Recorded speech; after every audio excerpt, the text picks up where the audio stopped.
Okay, we're going to get started. Thanks for coming, guys. We got, my name is Brian Beck. I'm the host of the Business Track sessions for Magento. We are at our last session, Business Track session, and we saved a great one for the end here. It's all about social media and those retailers in the room.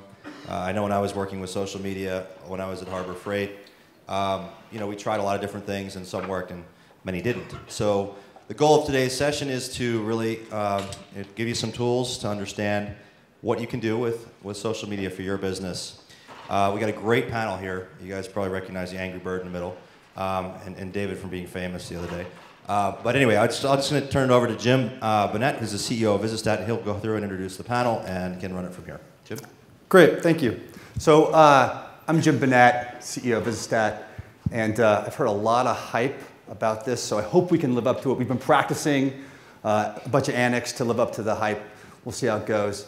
For those of you who don't know about Visistat, Visistat's a customer intelligence platform really designed to kind of remove the silos of the measurement of all your touch points, including web analytics, marketing analytics, deep social analytics, anonymous lead generation, deep e-commerce analytics, and provide you one complete picture, and then make that picture really kind of brain dead simple to help you increase effectiveness. We have some esteemed e-commerce and social media experts here that are going to talk about is social media a moneymaker or bank breaker? And I'm going to let them introduce themselves. My name is David. I don't work at Massimo.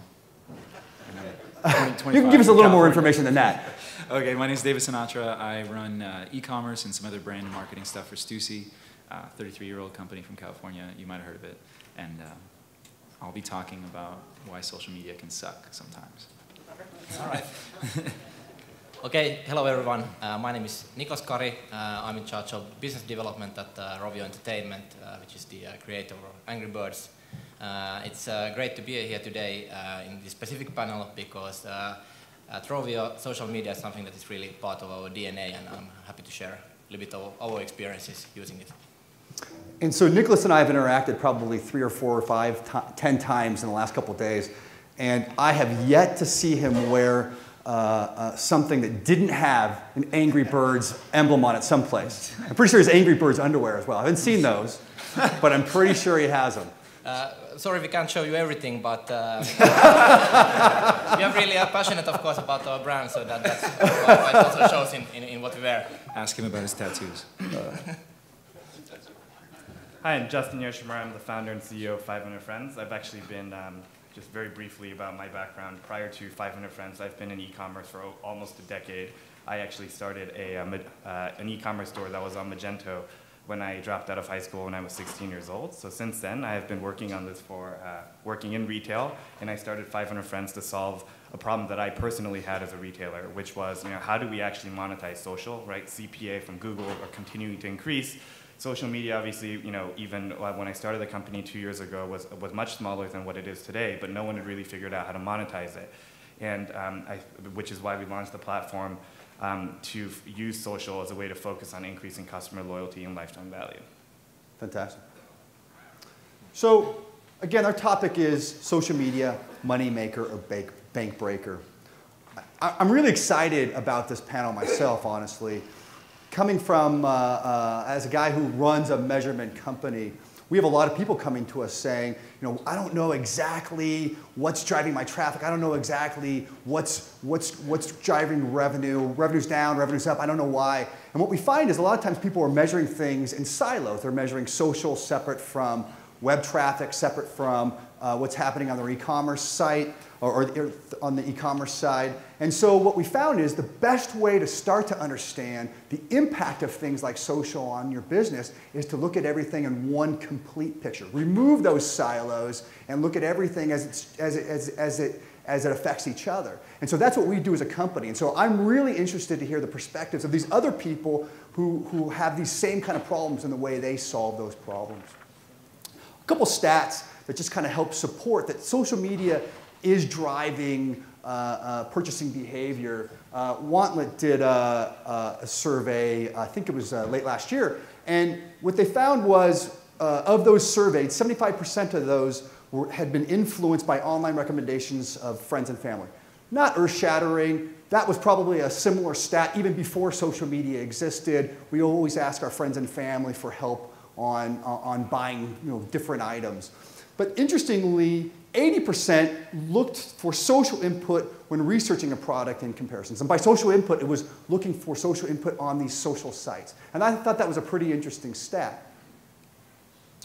Another interesting stat is Zoomerang did a kind of a similar survey, and what they found was 51% of those surveyed said they're more likely to buy from a brand that they follow on Facebook, and 67 of those surveyed said they're more likely to buy from a brand that they're following on Twitter. It's still not conclusive. Is social media a money maker or bank breaker? That's hard to say, believe it or not. Because, okay, yeah, it's showing that it does change behavior, but is it really profitable? And that's still a hard thing to get to the bottom of. So let's get to our questions of our panelists. And we're going to start one for Nicholas. And Nicholas, the question to you is, can you make money from social media, or is it simply an expense? Okay, thank you. So definitely for us, I think it's pretty clear that we have some great examples how we can actually make a lot of money with social media. So kind of to answer that question properly, I would like to explain a few things about how we promote our products, our brand. So everything starts with our mission, which is to delight our fans. So everything we do, we try to figure out how to make it fun, how to make it surprising, how to create that delightfulness. And we have actually only two ways of making promotions. So the first way is that we do co-promotions with other brands. So here on the slides you can see one example. When our latest game was launched, Angry Birds Space, we teamed up with the Space Needle crew and with Amazon and T-Mobile and created this giant 300-feet slingshot that was attached to the Space Needle and created buzz for the game before it was launched. Then the other way that we promote our brand and products is through social media. So one of the challenges that we have as a company is that we have about 100 million active users for our games per month. But since our games are sold mostly through different app stores, we actually don't know too much about our customers, like directly from the sales channel. And therefore, it's very crucial that we have social networks like Facebook, where we can actually reach our fans. So if you take as one case example, then how we actually do these promotions, and these two ways of promoting are actually often interlinked. So in Angry Birds Space launch, we teamed up with several parties. So we had Walmart for getting our merchandise out. We had Samsung, which was promoting their Galaxy tablet, and did a lot of great promotion for us, showing that the Angry Birds Space was available for that tablet. We had National Geographic, which created a book about space and which was Angry Birds Space themed, educational book. And then, if you go to the next slide, so our main partner was NASA, and we actually launched the game from the International Space Station. So we had the astronaut Don Petit, who was telling about the physics in space, because that's a relevant part of the new game, where the gameplay is based on kind of a zero gravity physics in space. And here's like one example on the slide where they actually launched on their Facebook page, NASA's Facebook page, a picture of the surface of the moon, where you can see some pig faces, and that was one way to create buzz before the game actually was available, and reach also partly a new audience for the game. So that's an interesting use of social media, right? With 100 million users, and your direct connect rate being an insignificant fraction of those 100 million users, the only way you can get feedback from your customers is through these indirect channels like social media, which actually helps you probably develop those games to match market desires, right? Yeah, that's definitely correct. So I still, we have like, even if we have 19 million fans in our Facebook group, we still have a long way to go because there are so many more like active users of our games. So, but if you look at the results we got from the Angry Birds Space launch, you know, utilizing various social media in getting the message out there. So if you take next slide. First of all, we broke all the records of any app-based game, or probably also any game. So like in the first 3 days, we had 10 million downloads for the game itself through various platforms. That broke the previous record, which was 10 million downloads in 7 days, which was from Angry Birds Rio. Yeah, in 1 week we got 20 million downloads, and we have not yet announced. It's been about now 1 month since, or a little bit over 1 month since we made the launch. How many have reached in the first month? But definitely it has grown substantially. Also on the merchandise side, we teamed up with Walmart, and they had our merchandise available in 3,000 outlets here in US, and most of them have sold out at this stage. So that was also very good. And also our own online shop sold out. The videos we created for Angry Birds Space have been very viral, so we have been topping the Ad Age viral video chart constantly, and have received in total 46 million views for those videos. And what percentage of your advertising is spent on social media versus more traditional advertising? It's the same amounts we are using in both, so 0. So you know, only thing we put in is our own like work effort, and you know, trying to get this kind of content that you know is engaging for our fans. Right. So basically of those costs, we only have like cost for you know the people who are involved in doing these promotions, and if you look at this Angry Birds Space launch, I think that's kind of pretty like interesting results. So we estimated that from the first 3 days, we earned enough that it would cover our current social media spending for several decades. So I think the answer to the question, you know, can you make money from social media or is it an expense? For you would be yes, we can make money. Yeah, no, most definitely. I mean, for us, it's actually the way to you know reach our fan community. Justin, any thoughts on on this question? Can you make money from social media or is it an expense? Yeah, sure. So do you want to go to the next slide, or do you want me to answer it in this context? Maybe just a quick, and then we'll go to let David answer, and then go to the next. Sure. So in terms of making money from social media, I guess obviously I don't know how many of your brands are as established and able to get NASA to put your products on the moon, and so that may be an unfair advantage that these guys. You have to think big also. Like on the other hand, we are like relatively small Finnish company, so it's like not trivial for us either to do that with NASA. So. And they've been working very hard on this for almost a decade, right? So I mean, yeah. They certainly deserve all the successes that they've had. But for the people that really are, you might be a smaller e-commerce retailer, like my last. I know from experience you don't have the resources to actually do something that would generate that much buzz. So can you still make money from social media? And we obviously believe that the answer is yes, and all of our partners so far have been very successful in doing so. And the reason is when you actually view social media not as a way to let's say just spam your fans, right? You have 10,000 fans, and all you do is every day you post some link to I don't know, get a power cable or batteries for 10% off. The people are not there to buy batteries for 10% off. So you really need to create content that's engaging, and also use it as a vehicle to give your customers what you want, and not just use it as a vehicle to push content on them that they're not interested in. Yeah, that's a good point. David, quick thought on that? Yes. Yes. You have a thought, or yes, you can make money on social media? Yeah, we can make money, for sure. Okay. Yeah, but I'll talk about it later. Great answer. Belabor the point. Fantastic. It's pretty clear. Yeah. So the next one is social media direct revenue generator or indirect? And we're going to let Justin lead this question.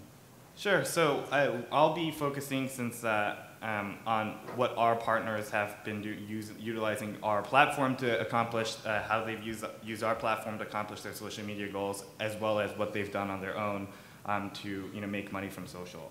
So essentially, just a little bit of background on 500 Friends. Our Loyalty Plus platform allows retailers to track and reward their customers for behaviors that they take across their digital properties.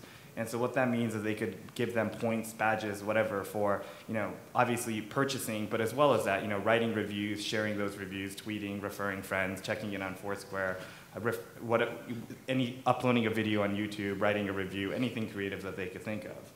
And so if you go to the next slide, we basically view the value of social media as two fronts. So from an indirect perspective, for example, by incentivizing customers to write reviews or share those reviews, for example, our customers are able to increase their conversion rates, right? There's been a lot of studies where the more reviews you have, the more your store is trusted.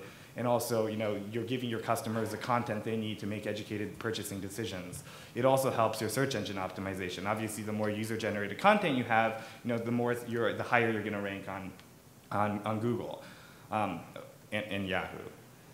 And so, that's the indirect front. From a direct perspective, getting your customers, identifying, which customers of mine are advocates of ours, right? Who's the most loyal customer, and how can I get them to spread, get them to genuinely recommend our brand to their friends, right? What they purchase, that's why Angry Birds has been so successful. People just can't get enough, and they want to tell their friends about how fun the game is, and that's why they have they spend $0 on marketing, and it's just a blockbuster, right? So that's obviously direct, and the indirect for more traditional commerce guys obviously is the reviews and the UGC. So just to draw that line between the two, direct is I do something on social media, I can see that person who's influenced by social media come through my cash register and buy something. Exactly. And then indirect is I do all this stuff on social media and revenue kind of goes up and I don't really know exactly what in social media I did that drove that revenue. Well, is that the line? It's sort of. The indirect part really is, you don't know what percent, by doubling your reviews, for example, right, or by getting customers to share those reviews with their friends, you don't know how that, if you consider review writing in UGC to be, social media, you don't know how, how much it increased your search engine ranking. So It is somewhat hard to quantify, but obviously, it helps. Right. Great. Next slide. Yep. So, moving right along. Going into an example of an indirect customer, for example, for these guys, an indirect result, again, the SEO, right? I mean, by getting people to write more reviews, sharing those reviews, you could also track, and don't just stop there. Really reward your customers that are doing the things that you want them to do. So, the sentiments, for example, actually, once you write 3 reviews on their site, they actually trigger an email that comes from the owner of the store. They do about $15 million a year selling perfume, and the owner says, hey, we recognize you're an influencer and you're a contributor in our community, and so here's VIP customer service where, you could, if you have any issues, you could email me or contact the manager directly. We want to take care of you and your friends. Right, so that's a way to build loyalty and and establish a communication between your top customers and your most influential customers as well. And in terms of direct, I don't need to repeat what this individual posted, but one of our customers, Indie Customs, that makes custom jeans, they basically they track all of the posts that and sharing and tweeting activity that people are doing through our platform. And this person, a lot of the communication is really genuine. So it might not be something that you would necessarily say on your Facebook. You may not be using swearing words, or I don't know what some people say. Well, what's some things that we've seen rather. But it's a genuine voice of the customer, and so reviews, for example, even if it's something negative, hey, I purchased this, right, and wasn't necessarily what I wanted, but it's still okay because, like, for example, earlier this is. Where he mentioned it's a really authentic way to communicate with your customers. You know what products are popular. You are able to manufacture or source products that your customers want. You're able to also identify that through social channels and make sure that you're providing a better customer experience. So this is just an example of what you could do in terms of engaging your customers and actually incentivizing them to make sure that they are, actually rewarded for their advocacy, right? We actually compare this to, what a small business would do, where obviously, if you have an Italian restaurant on the corner of Soho and someone brings a lot of their friends, the owner of the restaurant would give you free dessert or free cocktails, or, well, maybe not cocktails, wine, whatever it is. Hopefully right? cocktails. Yeah, hopefully cocktails. So, and obviously, you're being rewarded for your advocacy, which has always, been the case in business. The problem with e-commerce is because there's, less touch points. You're not actually able to shake your customers' hands. You really need to make sure that you're rewarding your customers that are actually saying good things about you on these different mediums. But what's the biggest bang for the buck? Indirect, direct? Do you need different social strategies for each? Sure. So it really depends on what your business objectives are. But I definitely think that that it's both. I mean, for example, right? I mean, Angry Birds they've gone to the place where so many people are so passionate that by this viral nature of people recommending the game is already happening. But if you're just starting up, right? I mean, if you're a retailer doing $1 million a year, you're not Stussy, right? You don't have that loyal fan base that's going to be recommending your products across the different networks. You would want to focus more on, okay, how do I establish trust with the customer? So how do I get, if you have no reviews on your product pages, for example, that would probably, your ROI from getting the reviews may be higher than trying to, institute a referral campaign, for example, since you don't have that base of customers that would want to be, your advocates yet. Right, right. So Great.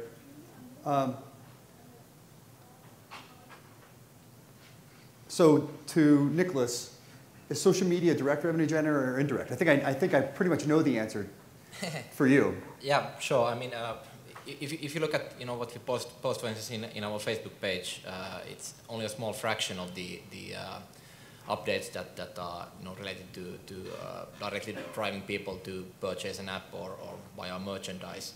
So we are really focusing on getting our fans engaged and getting new fans by having like new buzzworthy content there. So we do a lot of like videos. We have cartoons, we have this type of content that is interesting for our fans. Also, one aspect that is very important for us, an indirect aspect, is the learning itself. So we are following closely that what people are writing about us in Twitter, in Facebook, and so on, and trying to understand that what we can learn from that. So that's also one aspect that that we find very important. What about you, David? Do you think indirect, direct? It's definitely both. I don't think anybody can argue that it isn't both. One thing that's important to remember when talking to the stoic management of the companies you're working for is that if they don't recognize the indirect value, they're going to basically under budget what you're doing. If they're only looking at Google Analytics, direct referral traffic, and the dollars created there, then they're going to not understand exactly how powerful social media can be for building a brand. We did this post on Facebook. I didn't see any new sales. Right. Exactly. So it's the same thing with the Italian corner restaurant. Like if you like Vito or you like Giuseppe, just because you might not, necessarily have seen the advertisement, but just because you like them, you're going to come to their restaurant more often. And that's kind of the way you have to think about social media. It's creating a general rapport with your customers, creating a brand. Yeah. What's more important to you guys, indirect or direct? Indirect. Indirect. Indirect. Direct is like very bean counter. Yeah. Indirect is how you build a brand that people love. And do you get pressed to measure? Yeah, I mean, we measure. I think actually the best stuff we do is indirect. Yeah. There's a lot of direct money that comes across, and that's what I hold up when I want more dough to play with. Yeah. And I say, like, look, here it is. I made money. Give me more cash. So you're co-relating more interest, more likes, more whatever. I can show sales with spikes increasing based on revenue. Promotion, yeah. But it's the indirect stuff that the fans appreciate because they don't feel like they're being sold. Yeah. And they can. More authentic. Yeah, exactly. And that's the experience you want. Yeah, absolutely. And that's the most valuable type of experience you can give people. Which leads us to our next question. Oh, geez. My time? Does content make a difference? Mr. Sinatra? Yes, thank you. Any questions? No. So Bob Schwartz asked me to do a panel here. And I didn't want to do the social media panel because I thought social media had become kind of a dirty word. especially among me and my friends. There'd been so much social media marketing gurus trying to sell us things and tell us how to do our business. I just thought it had become cheesy. There's a lot of gurus out there. A lot of gurus. And so I tried to be on the merchandising panel, but then Bob made me come back to the social media panel because I was complaining to Because him. you're a guru. Well, because I was complaining about how bad social media is sometimes, and how bad companies can be when they're asking you to buy shit. Like they don't care about making a good channel. They don't care about the customer experience. All they care about is Buy. My boss is pressuring me. Coupon. Buy. I gotta get more likes. Yeah, 10% off. 10% off. Yeah, which is a great time to go to the next slide. So I came up with my own prompt, and it's called "Why We Don't Want Your Social Media and Hope Your Brand Dies a Slow, Lingering Death." So this is very personal to me, and I guess I'll take you through a little bit of how I view social media, how my team does it, and hopefully scare you guys straight if you're doing bad stuff, or just encourage you if you're doing the right stuff. First, I'll just shout out my own Instagram. David Sinatra up on the right. I wanted to tell you guys like what social media is for me in my own personal life, I guess the more emotional side of it. I don't have a really nice car. I don't have an apartment that can fit a dog, and I don't have a girlfriend. Just saying. So great representation of you. Yeah, exactly. But I can follow Audi, I can follow Hot Potato, the French Bulldog from Japan, and I can follow Shea Maria, and throughout the day I get this vicarious, slow drip of emotional satisfaction that kind of makes me feel good, you know. Makes you feel complete, like you actually have those things. Until I can get the life that I want, right? Which Keep striving, you're gonna get there. Yeah, which for me kind of frames the talk, which is you guys are, when you're doing social media, especially if you're a brand like Stussy or Angry Birds, you're a part of someone's life. I check my phone if I wake up in the middle of the night. I check Instagram.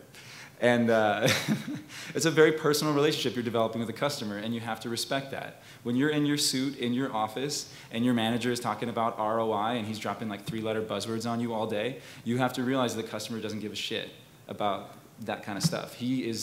You are in his living room or her living room. You are a part of their personal lives, and you need to figure out how to relate to them on an emotional level, and a level that gives them sort of an emotional satisfaction, that slow drip that I talked about with, you know, hot Potato or Shea Maria or whatever, you know. That's the level that we aspire to at Stussy, and it's also the level of respect that we have for the people who like our page, which is why we fight a lot about what gets put up. But interestingly, that's easier. It's easier said than done, right? I mean, how do you know your content sucks? I mean, I have to address this slide. You switched to a very exciting slide. Okay. This is You're on a roll? Yeah, we're on a roll here. Let's just keep going. So Strip for Likes is something that happened. It's kind of a tongue-in-cheek thing that our Amsterdam store did, our Stussy store in Amsterdam. They always thought that people were so desperate for likes on social media that why not just completely play it up into a joke. So you can see the girl on the left, she's a girl from Amsterdam they found through their Facebook page, is wearing every single piece from the spring Stussy collection, like hundreds of pieces of clothing. And the more the page got liked, the more pieces she would take off until you get to the subsequent page on the right-hand side, which is her. That's as bare as we got, guys. Email me for the other photos. Anyway, so we started this because they launched a new Facebook page for the Amsterdam store, and it only had 300 likes. By the end, I mean, I looked this morning, it had 21,000. And so we had quite like a backlash from the nerd social media community. We got on Huffington Post, we got on Mashable, they did a video on us. Adweek did a really cool article called Social Media Prudes Outcry Against Stussy Strip for Like campaign. So, you know, for me, this isn't the bread and butter of our social media. This is just something fun we did. But it's very cognizant of the way people feel about social media right now. You know, give me likes, I'll take off my clothes, I don't care, give me likes. And so for our core demographic, they understand the humor of it, and they also appreciate the girl. For social media marketers, they thought it was a crass, crude attempt at. But interestingly, you say it's not the bread and butter of your social media marketing, but in no, fact, I can't do this every day. Well, you can't do this every day. No, it gets cheesy. But this is very relevant to the brand, being edgy. So that actually is your bread and butter. Is this kind of edgy persona? Yeah. It's a one-time use type thing. Though. Yeah. But you guys have other edgy things as well. Yeah, we have another one at the end of the presentation. I'll show you another thing we did that is a little more wholesome, and it's another great campaign we did. Yeah, I don't know if Strip for Angry Birds would have worked as well. Might have been. There's a lot of Angry Bird fanatics out there. I guess, as I said in the beginning, we don't go quite so far as some people would like us to go. Yes. Showing our merchandise, so. Yeah. Yeah, you see, he's not wearing any clothes to begin with. So there's nothing more to show. I think there's very little that the power of the female body can't bring to your social media strategy. I mean, she could probably do good for you. Anyway, I'm going to rush through this because they only gave me a couple minutes. The basic tenets is to know, so know thy enemy is like know what is bad social media. And it basically is, for me, social media that's selfish and self-centered from the company's perspective. Customers can realize that when you only care about your own internal goals, and that's why you're talking to them, like Justin said, you're basically trying to spend your fans to get money. And people do not respond well to that, and you will not, your fans will leave you, and you die a slow, lingering death. I mentioned it earlier, it's a permission-based relationship, and I think you have to understand that you're being invited into their living room, into their personal life. So when you're creating content, you have to be respectful. Okay, the strip for likes thing might have been less than respectful, but respectful of what they like, what they want to see, and don't waste their time. That's the biggest thing that I always worry about when I'm talking to my guys that are posting, which is, would you actually recommend this? Would you lose credibility by recommending this? Is this a product you like? You know, and are you wasting people's time? Do they want to see it? And that's what I mean by permission-based. Finally, understanding why they love you, which is kind of figuring out how they want you to be in their lives. I want Hot Potato to be the cute dog. I want Shea Maria to send, you know, cute pictures, and I want Audie to post pictures of like W12s on amazing roads that I can look at. But I don't need, you know, Audie to post pictures of dogs, and I don't need Shea Maria to show me her car. So I think you as a brand have to understand how these people want you to live and participate as a part of their stream and as a part of their lives, which means you have to understand what type of content they want from you. And how do you figure that out? What's the feedback circle when you figure out whether your content sucks or is actually palatable to comments and likes?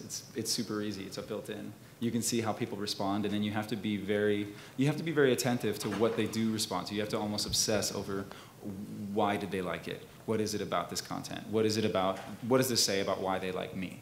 And so it's kind of like a trial and error science project. And is that what you do, kind of over some period of time, over a month, kind of look back and say, hey, which days did we get the most likes, and what did we post that day, what were we saying that day? I review content, I make my little theories, you know, about what people like, and Yeah. it actually, as a fashion company, it helps us see trends. It helps us understand. I mean, if we put anything camo on our Facebook right now, it goes ballistic. Anything what? Camo. This is the Oh, season camo. of camo in my niche, in my like men's streetwear niche. So it actually is really good trend feedback. It's really good product feedback for us as well.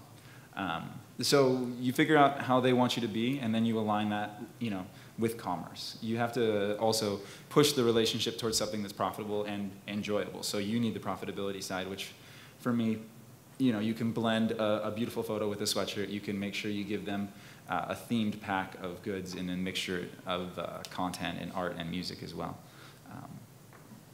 This is something fun that we did. I wanted to show you guys. It is, if you go on your phones right now, I don't mind if you use your phones or iPads, to tag.stussy.com. We haven't launched it yet, but you've probably seen something similar at Magento. Next week, we're going to launch it with a series of weekly photo contests, and it is a page on our site that pulls all photos tagged Stussy from Instagram and Twitter and puts them into this nicely laid out, like masonry layout on our page. And it's a really good way to see our social world, to see how people are enjoying the brand, to see what kind of stuff we've been doing. My employees and my friends, we love it. We just check it out all the time to see what people are doing. And you know, you find a cute baby, you find a cool way to put the outfit together. I love it. It's like Stussy's own little Pinterest. Basically, yeah. It's kind of a snapshot across several networks of what's going on in our world. Yeah. So it's really good research for me to see how people are actually wearing it. You see if they're digging that hat or not. Certain products will get absolutely no love, and other products will just keep popping up, so I can tell what people like. Lastly, this is, you know, just if you hated me for doing strip for likes, you'll love me for how much money we gave to the Japanese tsunami relief. This is a social media project we did over a year ago called One World, One Heart, where as soon as the tsunami hit, Stussy being very popular in Japan for many years, we have many stores there and a lot of friends there, and a lot of actually street fashion culture has now come from Japan. So as soon as it hit, we wanted to do something. We reached out to friends around the world to put up pictures of themselves, fans put up pictures of themselves wearing this tee, and we ended up selling so many that we gave several $100,000 to the Red Cross efforts there. So that's like a nice social media success story, and any of the women that were offended by strip for likes can forgive me. Phenomenal. Yeah. As we're kind of getting out of time, Yeah. we want to save some time for Q&A. But before we get to Q&A, any kind of last advice before we get to Q&A on social media? Sure. So one more thing actually is he really said something. He being David. Yes. Thank you. You guys have met, right? That made a lot of sense, which was, if you are running the social media or your director of marketing and, your CMO is asking, it's time for budget allocation. And you need more budget, obviously, because it's working, but, how do I really prove the ROI to the company? And one thing that's really interesting is if you could measure, right, how much do our fans spend, for example? Do our fans spend, are they more loyal than the average customer that doesn't like us? So you could actually sell, to your CMO as, look, this is actually how we communicate with our most loyal customers. So look, these 100,000 fans are driving as much revenue as 250,000 customers that we just acquired from Google AdWords PPC. So therefore, you want to invest the dollars onto the fan page to make sure that we retain their loyalty. And you could actually, track. You could use various tools to track that and tie that back to your CRM. And by doing so, that is a really effective way in which you could really justify your existence. In addition to all the referral, the reviews, and the other things going on as well. Nicholas, any final advice before we go to Q&A? Yeah, sure. So as Justin previously have pointed out, so not every company in this room will have the same type of following as we do at the moment. So still, I think that many of the lessons still apply, and actually you can do social media in quite a simple way, by integrating into your marketing process, into your PR process, also the social media channels, and by following. For instance, once a week, 1 hour, checking through what people are writing about you, you can get amazing insights about your services and product. Right. And maybe second advice would be to balance your content. So don't treat social media as just a sales promotion channel, but think about how you can bring some extra value to the people that are interested in your brand and your products. David? I mean, the main theme, I guess, is this relationship metaphor that I spun earlier, which is that your social media is a relationship with your customer, and your brand is a result of those actions that you have in that relationship and how the customers get to know you. So please, whenever you're posting, think about the other party and think about how they will receive the content and whether they'll appreciate it or not, and then realize the more work you put into that relationship, the more you'll get out of it. And if you don't put the effort in, it'll be die a slow, lingering death. I'll be holding Q&A at the craps table all day. Thank you.